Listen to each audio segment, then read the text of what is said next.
Hey team, welcome to a new episode of the Drift Project series. In today's video, we'll test the limits of the E92 and take it to the Kielce track to see how the 2.0 diesel performs on a fast circuit. In the second part of the video, we'll share two very important pieces of information with you because with this project, in its current state, we're reaching the end of a certain stage, which also brings some changes. So you'll get all that information at the end of the episode. Now let's get into the footage from Kielce. We'll take the E92 to the Kielce track to see how the 2.0 diesel performs on a fast circuit. In the second part, one of the things we'll be testing is how much fuel the E92 will burn during a whole day of drifting at Kielce. On top of that, we're pouring in some diesel. We're fueling up the little Dolphin the same way for the first run. So later on, some of us will be able to calculate how much this kind of training cost us with this little car. All right, that's it. It's filled up, and I'll show you the Dolphin later.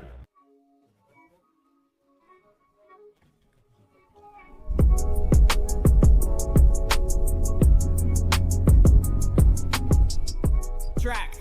Kielce. Our drift carts. We arrived at Kielce, and now today we're really starting the tests, the real serious tests of this car for the client. And to sum up, in short, we built this car on YouTube in a few episodes. The main modifications we have here are the suspension from Pro Drift, BC Racing, Wise Fab. Inside we've stripped out the whole car, installed a bucket seat, safety belts, a sports steering wheel, a hand shifter, of course a welded differential, but under the hood there's 500 Neme but with the stock engine. Here you go, 2.0 diesel. And today we came to one of the fastest tracks in Poland to see what we can do with a car like this in this setup. We have quite a lot of wheels prepared. These are all the wheels you see. Most of them are 225/45/17 tires, traction varies, and there's even a tire that will be used this year in the DMP semi-pro class. So I'm really curious if it will handle it because it might turn out that with a 2.0 diesel like this, you can compete in the events if it actually wants to go, of course. And before we start, Kamil will tell you about the latest modifications he made to the 1992. The latest modification was really just the jack point. We had to install it because we have a lot of wheels, so when we change them, it will just be easier and faster. The rear bumper is mounted on so-called quick-release fasteners, so when Pavel drives close and it falls off, it will be easier to hook it back on. And I also went with the car for wheel alignment. After installing the Y-swab and the rear adjustable control arms, the alignment was set approximately by eye. Since we were heading to a fast track, we had the car undergo wheel alignment to ensure proper setup. And now it's set up just the way we want it to be. So now there's nothing left to do but drive. That's right. There's one more modification that Kamil made. Recently, we had the weakest point of the drivetrain and the clutch was replaced. Yeah, that's right. The clutch failed after the software update and it was noticeable during the second dyno run. And then you, Paweł, took a drive before the dyno, and that was simply the end of it. And as a fun fact, the clutch was still the factory one, so it simply had the right to give out. So there's a new clutch now, and we can drive. There was one more replacement. Kamil said that without 500, it's not even worth approaching.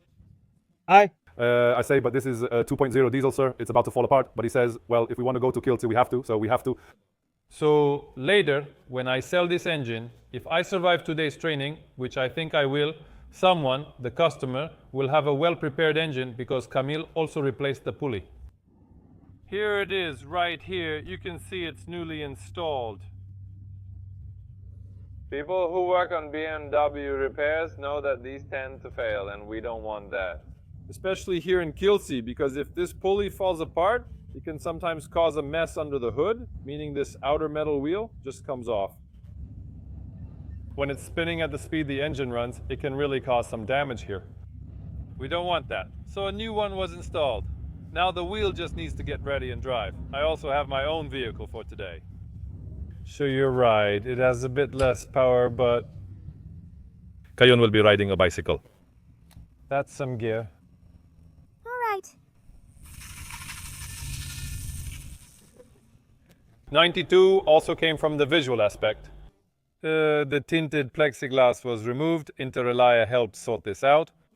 Piotrek Polinkiewicz, proximiter, wrapped the side fairings for me. So, in my opinion, the ride looks a bit better now. I like it more. And inside there's one more small but quite important change. When we start it up, you'll see something right away. Let's start it up, and you hear that characteristic sound. And here, my friends, as you can see, we have a water temperature sensor because it's already warm. It's June. And you need to keep an eye on it so you don't overheat the ride and just know when to stop. And also know that the ride is properly warmed up before pushing it hard. So let's go now. I'm getting dressed, putting on the head and neck support device, putting on the helmet, and it's time to do the first test. We'll see how this ride handles on such a fast track.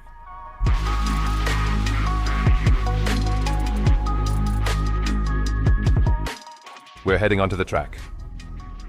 First, I'll warm up the tires and warm myself up a bit, and then we'll hit the track.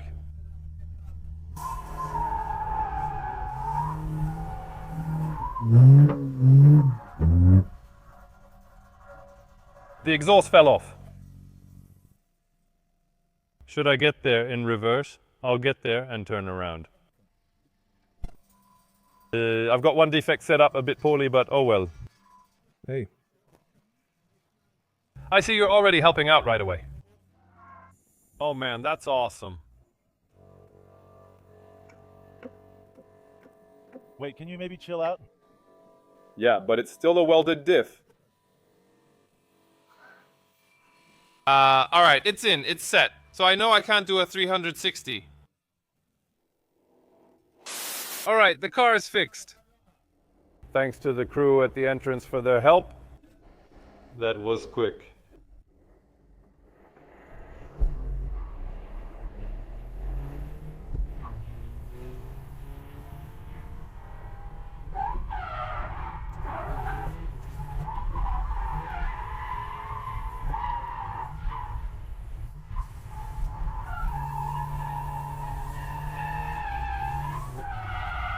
Thank you.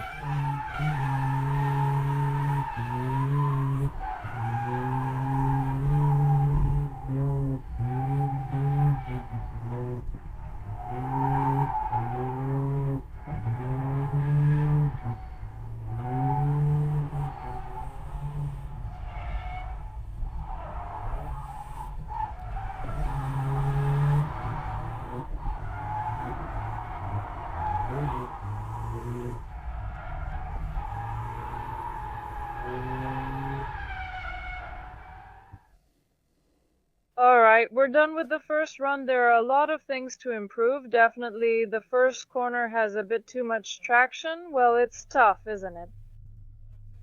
I saw Spetu here. Not much. Yeah, also not much. And generally here, third gear on the narrow section is fine, right? So now we'll try to initiate from fourth gear because third was too short. In short, I had to brake much faster, which meant I didn't have momentum and it was hard to get through the first corner. But the slow section was fine for the first time since I've never driven here on this slow section. So I think it was pretty good for getting familiar. Druja is getting up there, so the moment of truth is coming. So far, after one run, the water temperature peak is 85 degrees. So that's really good.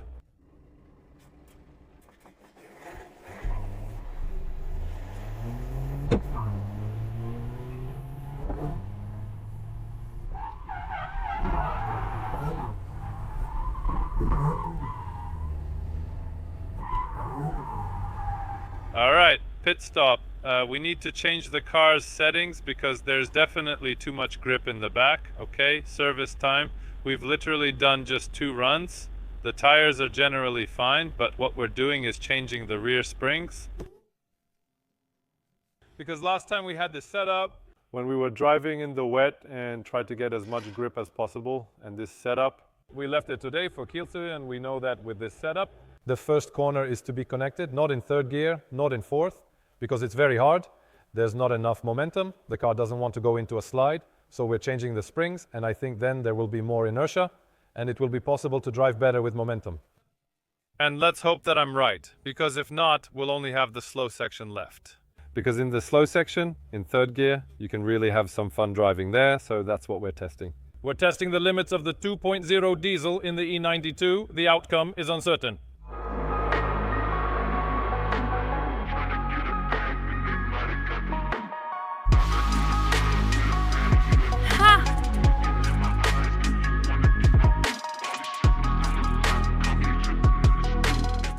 What an action.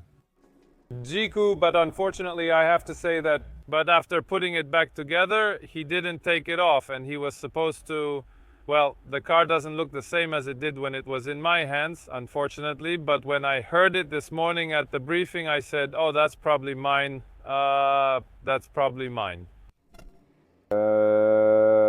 We've adjusted the suspension settings, reducing rear traction. Now we're testing if it'll drift. I'll start in fourth gear. If it works, great. If not, I'll know to do everything in third gear, and that's it.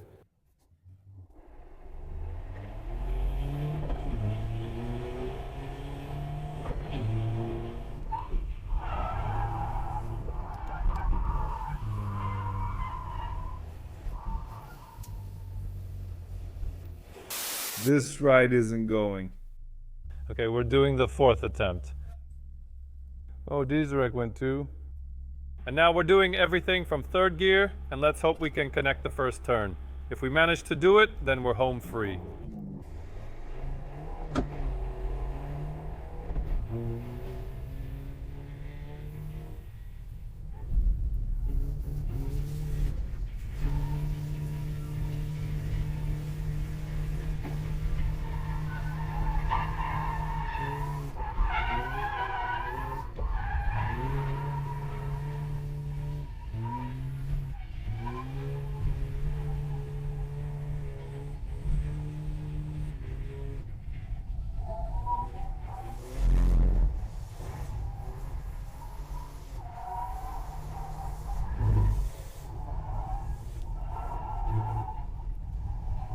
Thank you.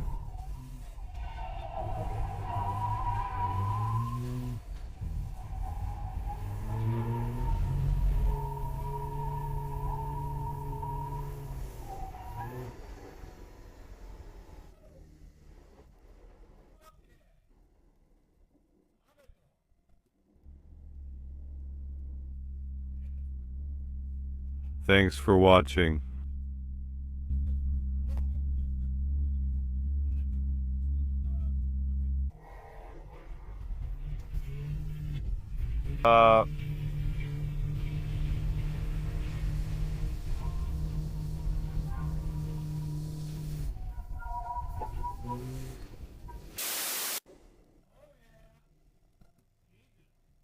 Cool, I'm excited. I was already feeling sad. I really was sad that we passed the old one and the car isn't going. I wrote to him asking what I can do. I told him what I did. That's nothing more. You won't do anything super, so congratulations, sir, to kill it.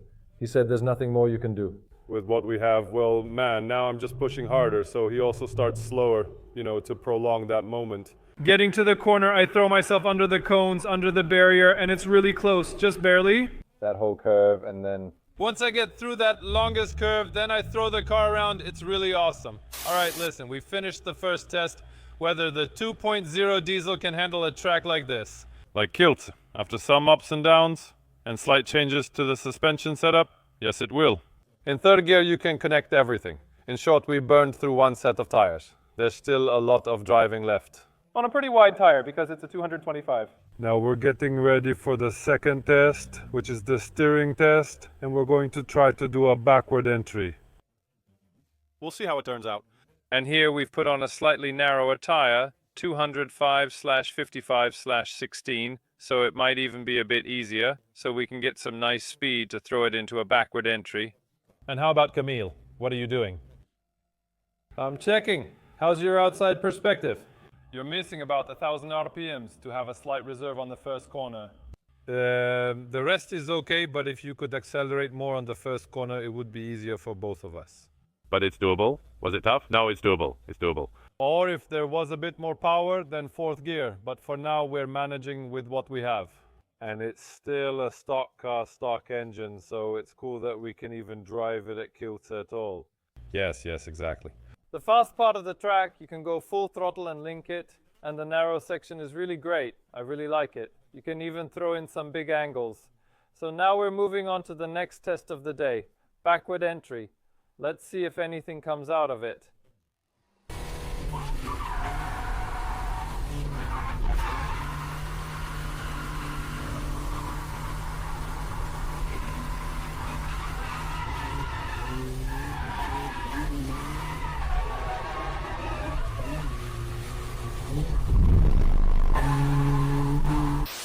Listen, we have a backward entry attempt, and I think it's a success. I went in backwards and almost came to a stop. Of course, my GoPro didn't record it, but I saw that Camille recorded something, so you'll see something there, or maybe some other attempts. Now we're moving to the next attempt. Camille will tell us what kind of attempt it will be. We're changing the wheels once again because those tires are already worn out, and now we're putting on a tire that will be used in the Polish Drifting Championships in the semi-pro class. It's a tire in size 17, 25, 45, so we'll see how Weasel will handle it. So we'll see if Pavel will hit the wall or not. Then people are waiting. They're waiting. Yes. People are cheering. I'm driving up, but the rear isn't really bending yet. Not yet. So I have to be a bit careful. And for this test, we'll use a little device that will also measure telemetry, so you'll be able to see what speed I'm going and the angles of tilt, more or less. So you'll have a bit more data than usual. But the most important test is whether a 2.0 diesel can be used for drifting in semi-pro competitions. Time to find out. Listen, there's apparently a crash on the track. Whoop on it is gone. What on it? Hard? I mean, I don't know if he bounced off the barrier and just got pulled in, so... Basically, we have a crash on the track and it starts to rain, but you didn't take off your stickers. Which ones are left? I was supposed to take them off. Which ones are left? That's exactly it. I'm saying I was supposed to. Download? Well. But that was kind of my signature move, wasn't it? That's why I wanted to take them off. Damn, it's kind of sad to look at it. To look at it. No. He has gotten older. Well, I'd rather say he needs a spa. A little. Oh, there it is.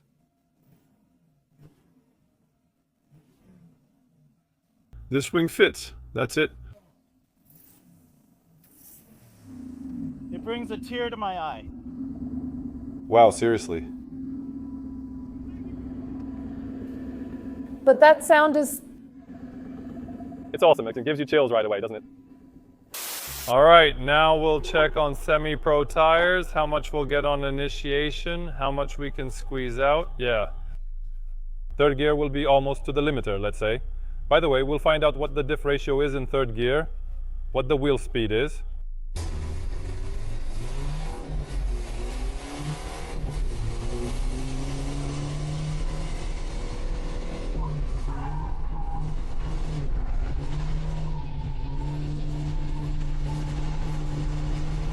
Thank you.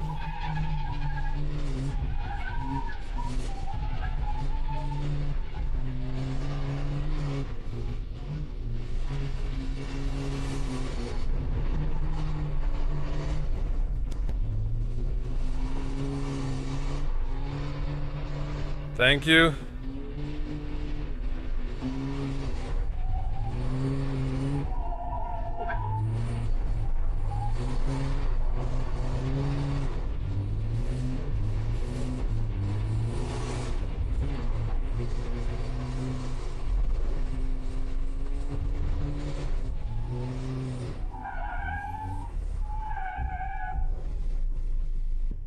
Listen, it's crazy. Literally, the fastest was 101.5 kilometers at the initiation, then a long curve, speed around 76 kilometers, and the rest of the turns were around 60, 50, 56, 40 kilometers.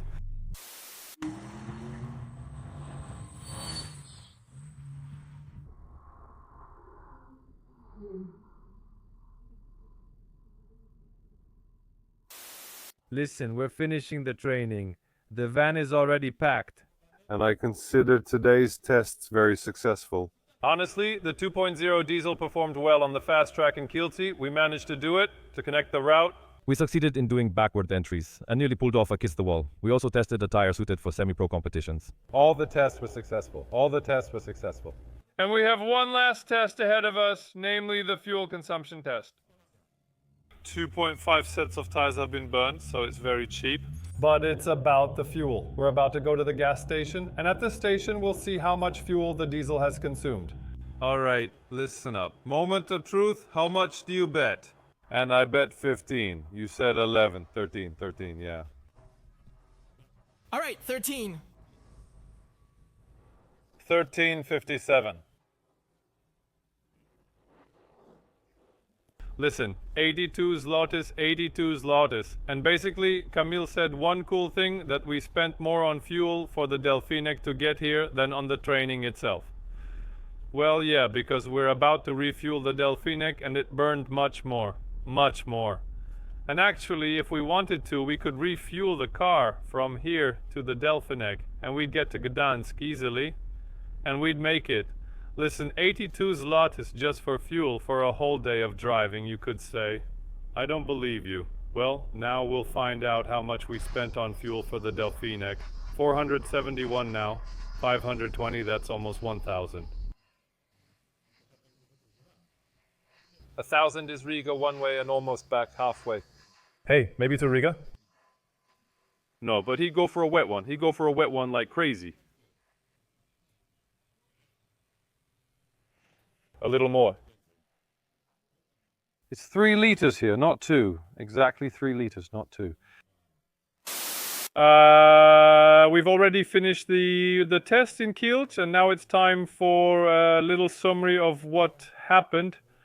Honestly, I'm a bit surprised that you can drive a car with a stock engine on the track in Kielce. It's definitely a big challenge, but it's doable. And here came a really big, serious consideration because, as you know, there was a plan to come back here with a naturally aspirated V8.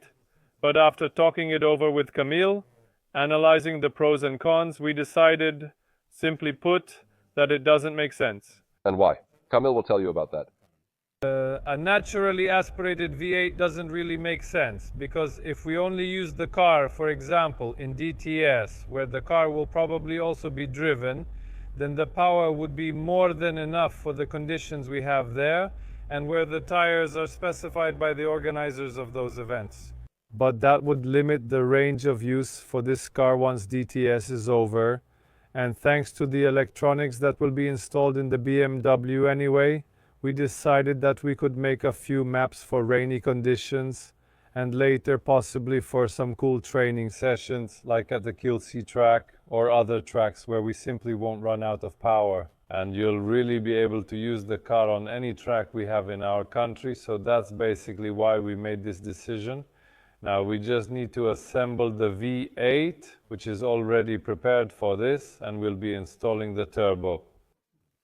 Exactly. We are taking it a step further. We're putting in the V8 with the turbo right away so we don't have to do the work twice. As you know, right now we have 500 Nm, and in the naturally aspirated V8 it was around 400 to 450, so you could say it would be about the same. So in short, let's do the job once and do it right. Personally, I'm really excited because, as you saw in that video, the V8 with a turbo sounds amazing, and I won't hide that I'm really looking forward to this part because honestly, it really excites me. And now we're moving on to the second important piece of information, since we have a lot of work ahead of us. Some of the work related to this car and this build you'll be able to follow on Instagram. And why is that? Because I became a father and now my focus is completely elsewhere. So we'll get back to you with the Drift Project series soon. In short, once the V8 is installed, we'll put the whole material together. I think in one episode, maybe 2, we'll see how much there is, so it's hard to say. Personally, I'm really excited, and I also want to free my mind a bit from YouTube and focus on other things. If you can't wait for the continuation of the E92 build series, leave a comment saying V8 Turbo. And for the dads watching this channel, leave a comment, Team Dad. I've joined that team myself. I'm very happy about that title. Thank you for watching, so see you soon. Bye.